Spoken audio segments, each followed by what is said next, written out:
Here is a question I get asked all the time. Sarah, I have been with the same super fund for 30 years. Should I be worried that I am missing out? And here is the honest answer. For some people, staying exactly where they are is the right call.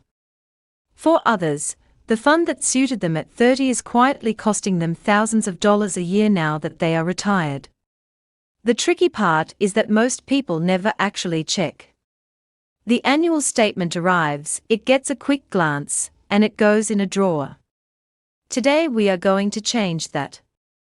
By the end of this video, you will know exactly what to look for, and how to compare your fund properly, without needing to become a finance expert.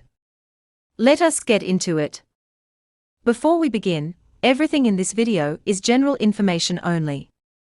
It is not personal financial advice. Everyone's situation is different, so please speak with a licensed financial advisor before making any decisions based on what you hear today. Here is what we are covering. Section 1. Why your needs change once you retire, even if your fund does not. Section 2. Fees, and why a small percentage difference matters more than you think. Section 3. Insurance inside your super, and whether you still need it. Section 4. A real worked example, so you can see the numbers play out over time. And at the end, I will show you the one free government tool that does most of the comparison work for you. Let us start with the big picture. When you were working, your super fund had one job: grow your balance as much as possible over a long time horizon. You were adding money every payday, and you were not touching it. Once you retire, the job changes completely. Now your super needs to provide an income, protect what you have built, and last for potentially 20 or 30 years. Many retirees are still sitting in what is called an accumulation account, the same type of account they had while working. But once you meet a condition of release, moving to an account-based pension is often more tax-effective. In an account-based pension, investment earnings inside the fund are generally tax-free, and you draw a minimum income each year, set by the government. This is the first thing worth checking. Are you in the right type of account for where you are in life? Not the wrong fund necessarily, just possibly the wrong account type within that fund. Here is the trap so many people fall into. They never switch funds, and they never switch account types, simply because nobody ever told them they should check. It is not laziness. It is that the system does not prompt you to look. Now let us talk about fees, because this is where the biggest hidden cost usually lives.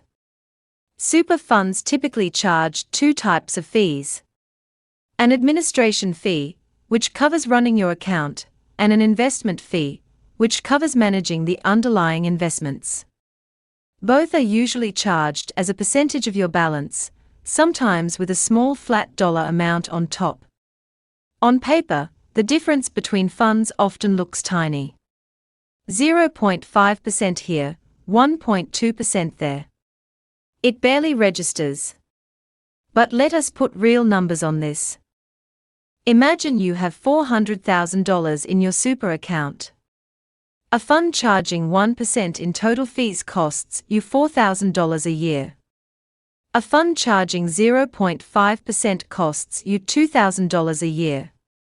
That is a $2,000 difference, every single year, just from the fee percentage.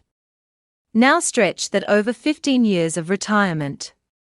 Even before accounting for the fact that fees are charged on your balance as it changes, that is a difference of around $30,000 over the period.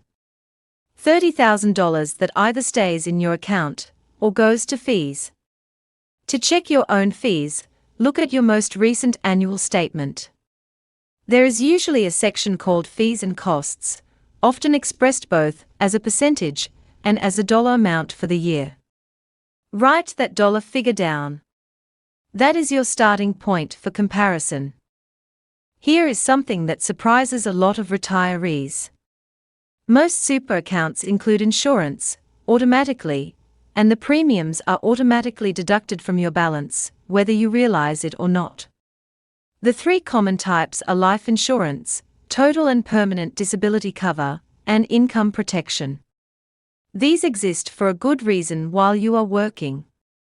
If something happens to you, this cover supports your family or replaces lost income.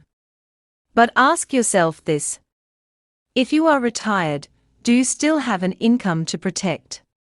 Do you still have dependents relying on a payout if something happens to you? For many retirees, the answer to both is no. And yet the premiums keep being deducted, quietly, every single month. Income protection in particular often becomes irrelevant once you are no longer working, because it is designed to replace employment income you no longer have. Now, I want to be careful here. I am not telling you to cancel your insurance. Some people still have a partner who depends on that cover, or other reasons to keep it. What I am saying is check. Look at your insurance certificate, which is part of your annual statement, or available on your fund's website. See what cover you have, and what it costs you each year. Then make an informed decision, ideally with a financial advisor, about whether it still serves you. One more thing. Some cover automatically cancels once you reach a certain age, often around 70. If that happens without you knowing, you might think you are covered when you are not. So check both ways. Let me bring all of this together with an example. Meet Brian. He is 70 years old. He retired 2 years ago with $350,000 in superannuation, still sitting in the same accumulation account he had while working. Brian's total fees come to 1.1% per year. On $350,000, that is $3,850 a year in fees.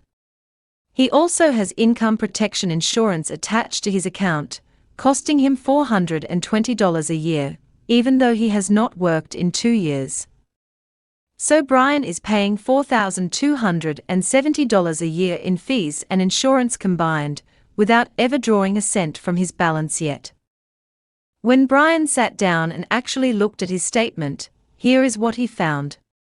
By moving to an account-based pension within his existing fund, at no extra cost, his investment earnings became tax-free. That alone did not cost him anything to check. By comparing his total fees on the ATO's free comparison tool against funds offering a similar investment option, he found options charging closer to 0.6%. That is a difference of around $1,750 a year on his balance.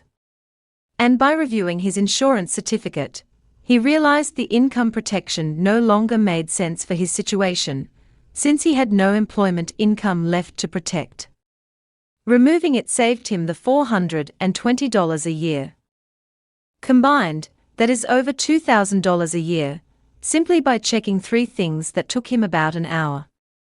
Over the next 15 years of retirement, even without factoring in compounding, that is more than $30,000 that stays with Brian instead of going to fees and unused cover. Brian did not switch his entire fund. He did not chase the highest possible returns. He simply made sure his existing fund was set up correctly for where he is now, in retirement.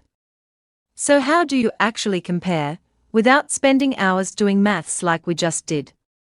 The Australian Taxation Office runs a free tool called YourSuper, available through the ATO website.